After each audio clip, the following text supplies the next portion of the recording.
ಬಸವನ ಬಾಗೇವಾಡಿ ಕರಭಂಟನಾಳದ ವಿಷಮರ್ದನ ಗುರು ಗಂಗಾಧರೇಶ್ವರ ಜಾತ್ರಾ ಮಹೋತ್ಸವ ಹಾಗೂ ಪಲ್ಲಕ್ಕಿ ಉತ್ಸವ.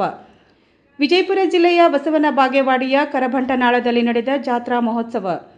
ಪ್ರತಿ ವರ್ಷ ಮಹಾಶಿವರಾತ್ರಿಯಂದು 2 ದಿನಗಳವರೆಗೆ ನಡೆಯುವ ಜಾತ್ರಾ ಮಹೋತ್ಸವ. ಜಾತ್ರಾ ಮಹೋತ್ಸವದಲ್ಲಿ ಪಲ್ಲಕ್ಕಿ ಉತ್ಸವ, ಪುರುವಂತರ ಸೇವೆ, ಅಗ್ಗಿ ಹಾಯುವುದು ವಿಶೇಷ. ಸಾವಿರಾರು ಭಕ್ತರು ಆಗಮಿಸಿ ದೇವರ ದರ್ಶನ ಪಡೆದುಕೊಂಡರು. ಜೊತೆಗೆ ಬಂದಿರುವ ಭಕ್ತರಿಗೆ ಉಚಿತ ಆರೋಗ್ಯ ಶಿಬಿರ ಕೂಡ ನಡೆಯಿತು. ವರದಿ ಸಿದ್ದು ಜಂಬಲ್ದಿನ್ನಿ, ಪ್ರಜಾ ಸರ್ಕಾರ ಕನ್ನಡ, ಬಸವನ ಬಾಗೇವಾಡಿ.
ವಿಚಾರ ಹೇಳಿದರು. ಫಸ್ಟ್ಗೆ ಸ್ವಲ್ಪ ಆರೋಗ್ಯದ ಬಗ್ಗೆ ಮಾತಾಡಿ ಆಮೇಲೆ ಸ್ವಲ್ಪ ಆಧ್ಯಾತ್ಮದ ಬಗ್ಗೆ ಹೋಗೋಣ. ಒಂದು ಕಡೆ ಹೇಳ್ತಾರೆ, ಹಸಿಯದೇ ಉಣಬೇಡ, 1 ಹೊತ್ತು ಉಣೋದು 2 ಹೊತ್ತು ಉಣೋದು ನಮ್ಮ ಡಾಕ್ಟ್ರು ಹೇಳಿದರು. ಒಂದು ಸೂತ್ರ ಇದೆ, ಸರ್ವಜ್ಞ ಹೇಳಿರೋದು, ನಾವಲ್ಲ.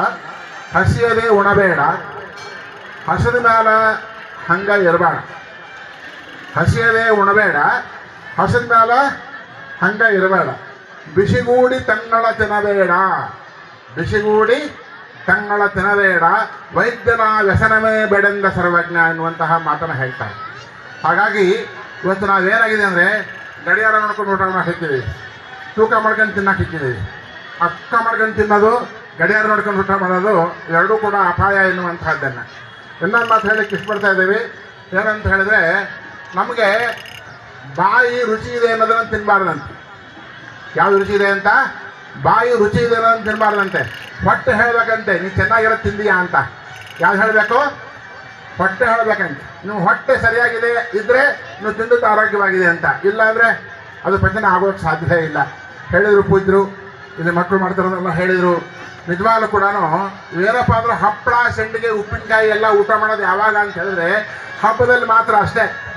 ದಿವಸ ಅಲ್ಲ.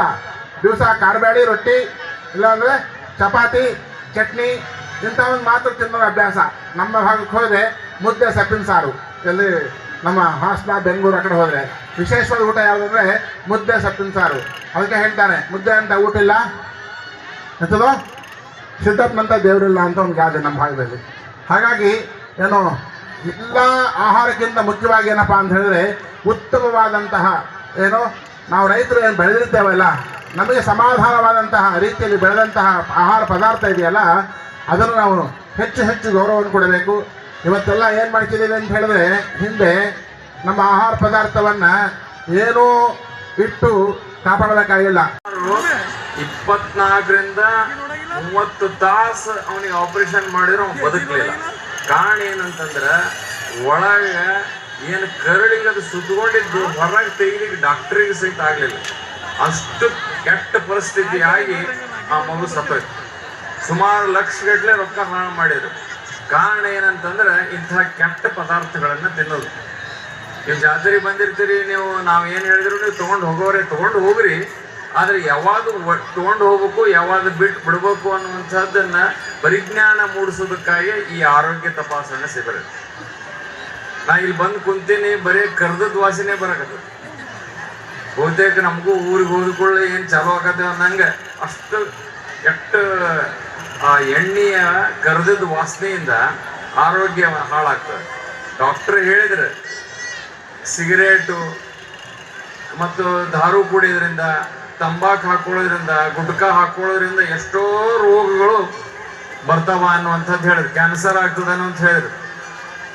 ಕುಡ್ದವ್ ಮಗ್ಗಲ್ ಕುಂತನಪ್ಪ ಅಂತಂದ್ರೆ ಬಹುತೇಕ ವಾಸನೆ ನೋಡಿ ಮನುಷ್ಯ ವಾಂತಿ ಮಾಡ್ಕೊಂತಾನೆ.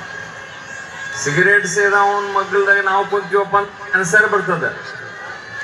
ಮಕ್ಕಳ ಇವಾಗ ತಾಯಿ ತಂದೆಗಳು ಇಂಥ ಎಲ್ಲದನ್ನು ನೋಡಿರ್ತಾರ, ಆದ್ರೆ ಅದರ ಪರಿಜ್ಞಾನ ಇರುವುದಿಲ್ಲ. ಅದರ ಪರಿಜ್ಞಾನ ಯಾಕೆ ಮಾಡಿಕೊಡ್ಬೇಕು ಅನ್ನೋಂಥ ಉದ್ದೇಶದಿಂದನೇ ನಮ್ಮ ಶಿವಕುಮಾರ ಸ್ವಾಮಿಗಳು ಈ ಎಲ್ಲ ನುರಿತ BLD ಅವ್ರನ್ನ ಕರ್ಕೊಂಡ್ಬಂದು ಇಂಥ ಕೆಲಸ ಮಾಡಿದ್ರು. ಗಂಗಾಧರ ಶಿವಗಳು ಕಾಲ ಬೇರೆ ಇತ್ತು.